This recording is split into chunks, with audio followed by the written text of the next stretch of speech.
long been a principle of our society that power flows from the people to the executive rather than the reverse, and it's extraordinary to see political leaders who loudly profess their republican values clinging to the ancient prerogatives of the sovereign. I would like to suggest that this pattern of misbehaviour is bound by a common thread.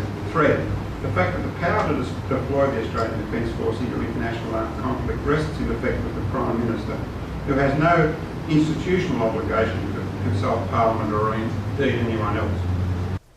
Our political leaders of that time, particularly John Howard and Alexander Downer, have, although they said that regime change was not a justification for invading Iraq, have relied on that as the principal achievement of the invasion, that we've got rid of a very nasty dictator and given the Iraqi people the opportunity to build their own freedom and democracy. And my response to that is there are several 100,000 Iraqis who will never experience that opportunity because they're dead, as a direct or indirect result of the invasion. Well, I think any claims that government has secret intelligence that it can't share with the rest of us should be laughed out of court after the fabrications of 2003. John Howard says it was a very difficult decision to make. I don't think he found that decision difficult at all. I think he had already made it quite early in 2002. My preferred solution would be to say you can't go to war unless you can get a resolution through both houses.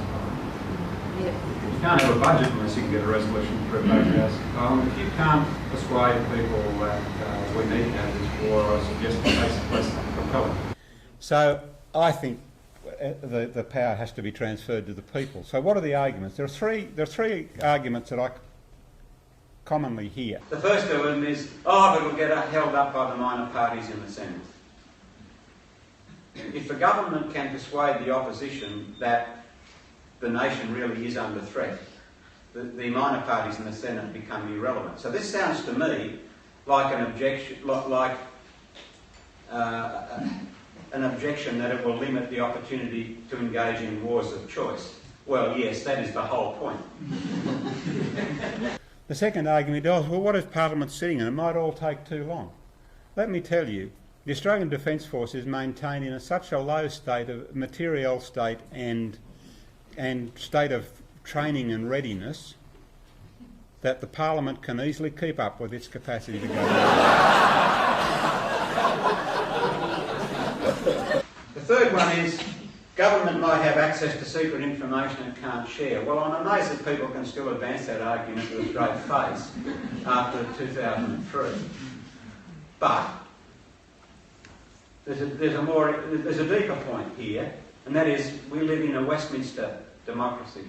It only requires the government to lose the confidence of the House, and we might go to another election, but as we saw in 1975, the Governor-General could simply swear in the opposition as the new government. And so today's opposition could become tomorrow's government, and therefore to argue that you can't brief them on matters of national security is rubbish.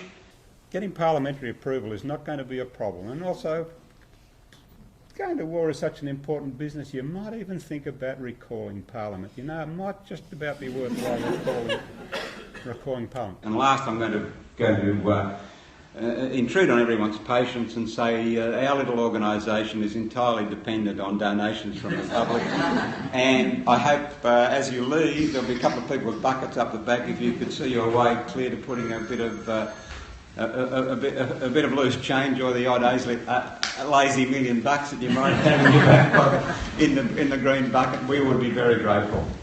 This is one of the most important reasons we need to wrest this power out of the Prime Minister's sticky fingers. Every Prime Minister wants to have in his giving, when the President of the United States rings, he can go on primetime television and say, I've just had a conversation with the President of the United States and I said, we're with you all the way.